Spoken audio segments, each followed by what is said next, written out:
Apa? May luha eh. Umiyak ka dahil sa There It Goes!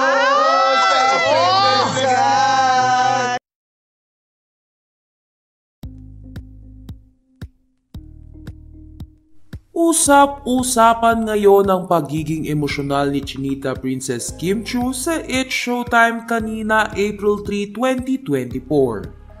Kanina nga sa segment na Especially For You ay napansin ni Uncoverable star Vice Ganda na naluluha si Kim.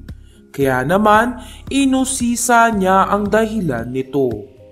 Ayon kay Vice Ganda, yung mata mo galing hikap.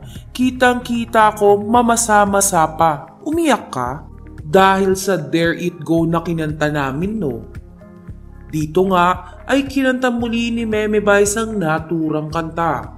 Sinabayan naman ito ni Kim Chiu. Hanggang sa pinatigil niya na si Vice dahil baka matuloy ang kanyang pag-iyak. Ayon kay Kim, tama na. Gawin ko na lang yung pinapagawa mo. Hindi naman na sinagot ni Kim ang tanong ni Vice at tumawa na lamang. Kaya naman, pinasa na ng komedyante sa iba ang kanyang atensyon. Samantala, palaisipan naman sa mga fans ni Kim Chiu ang dahilan ng pangingilid ng luha ni Kim sa inawit ni na Vice Ganda. Anila ay baka may pinagdadaanan ng aktres kaya naman hiling nila na sana ay okay lang ngayon si Kim Chiu.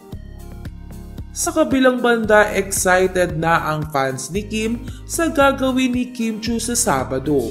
Nabanggit kasi muli ni Kim ang April 6. Kaya naman, inaasahan talaga nila na matinding pasabog ang ihahatid ni Chinita Princess sa madlang people.